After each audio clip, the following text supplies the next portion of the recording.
Dear ladies and gentlemen, dear panelists and friends of the energy transition, dear moderator, it's really a great pleasure for me to be here at the first time ever, as Ellen said, Women Energize Women conference. I couldn't actually think about a better moment in time, although we are actually in the midst of a severe crisis, but this is actually also an opportunity for us, for those that are working in the energy sector, for those that are working for gender equality in the energy sector, a moment to seize, a moment to use for a bigger change and a bigger opportunity. And I'm so happy that so many people have followed this invitation and are joining this conference today. Let me also say a thanks and a deep appreciation to the Ministry for Economic Affairs and Climate Action to take this initiative and to finance this unique program.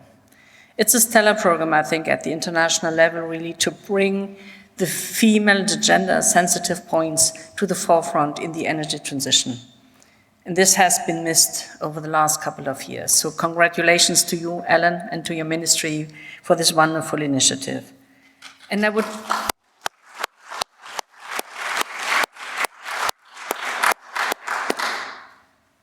would also like to give a big thanks at the very early start of my speech to this amazing partnership, to the BEE, but also to all the other organizations that are actually posted here at the bottom of this roll-up. Many friends and colleagues that have joined this campaign, and without you actually, we wouldn't be where we are right now. And so this is just the start of our journey. And I hope that we are going to conclude this in a way that it really makes a difference and strengthens our network, our outreach, and actually our campaigning and advocacy power. Yeah, where are we? Why do we have to have such a campaign? I think it's quite obvious. Renewable energy is a backbone, is a core pillar of the energy transition that we need desperately to maintain global warming at 1.5 degrees Celsius globally. But as such, renewable energies do not promise at the same time and without any additional action gender equality. But imagine if we could actually insert into the energy transition that has now actually started more forcefully and is being embraced by more and more countries, also the gender lens, and we could work towards gender equality at the same time, create a win-win opportunity for the whole world, for societies, for economies. The additional gains are so obvious and are spelled out in many studies. But it's also it's an opportunity for people, for a people-centered approach to reach the SDGs and to achieve them. And especially after many months of Corona impact that has hit hard many economies and countries, especially in the global south, it's more needed than ever, not only to work towards one specific global challenge, but take another one on board and combine this, connect them, and work together towards a comprehensive and successful approach. Why is gender equality so important from different angles? Look at the demand side. I mean, of course, there are differences when it comes to needs of people, access, and usage patterns, and they can actually be easily overlooked. And if we simply continue to work in the same patterns, we reinforce actually exclusion and also injustice towards the female part of our societies. And lack of access to modern energy has a very significant impact on women's health, safety, education, economic development and empowerment.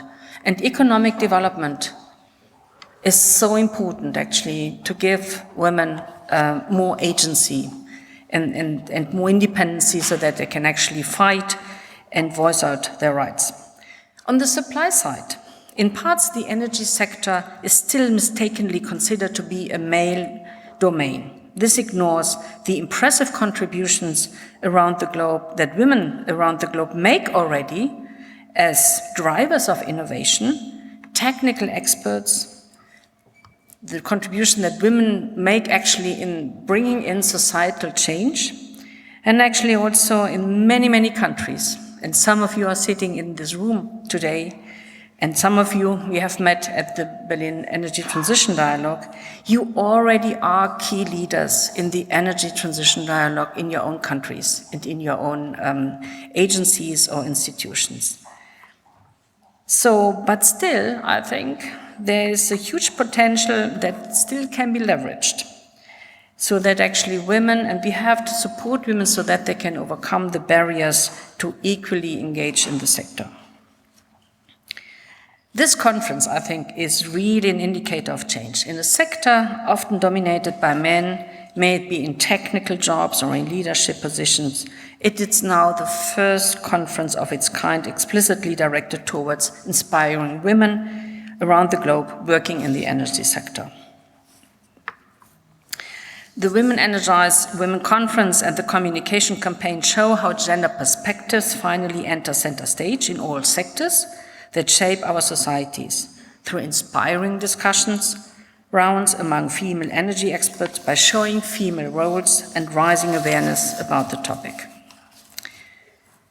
In the press conference already, I alluded to the new direction of the German government with respect to the feminist foreign and development policy. And perhaps I would simply try to summarize what this policy is about. It's actually about reaching an approach or pursuing an approach that would give women equal rights, equal access to resources, and equal representation. And only if this is being pursued, I think we can come to a stage where within a society and within economies, women can play a fair and actually equal role and bring in all the potential that they have. And we know that without them, actually we won't achieve the SDGs. How do we deal with gender issues at GIZ, you may ask? As a big company, we are working in 120 countries. We have 24,000 staff employees. So at GIZ, actually, we strongly believe that we need to live and walk the talk within our own company, and of course within our partners, in order to have a bigger impact on the ground. So we have a very sophisticated gender policy when it comes to our portfolio, the implementation on the ground, with respective tools, approaches, analysis that we undertake before a program is being rolled out. We strive for ambitious indicators to measure whether we reach women or not, and whether our program contributions really have a gender-sensitive approach. So this is being rolled out.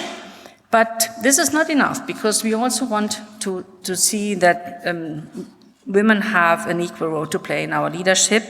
And we are happy that 45% of the leadership and management positions in our company are now occupied by women. And in Germany, so this is worldwide, but in Germany it's even more, it's around 53%. So, what comes next? I think it's important to see that and we are so happy to see an increasing number of impressive initiatives, role models and networks on women empowerment and gender mainstreaming in the energy sector. And some of you are representing those initiatives. And now I think we have to join forces. And this platform, this campaign actually offers you a family, a home to do so, and make this initiative and campaign even stronger. And especially we would like to highlight one avenue for building strong networks on gender issues in the energy sector at the country level, at the national level.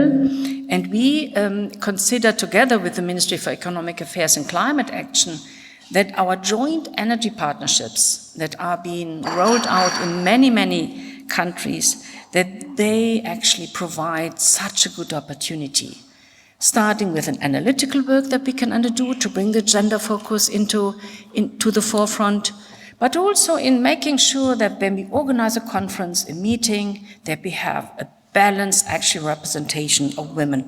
And I think if you look a little bit harder, we're always going to find a good technician, a good expert, a good co-leadership that we can place on a panel. So I hope that this conference will actually give us another push, more energy, as we said, Women Energize Women, for the next steps. There's still so much to do, and especially in the run-up to Sharm el-Sheikh. So keep up the spirit. Thank you for being here. Thank you so much.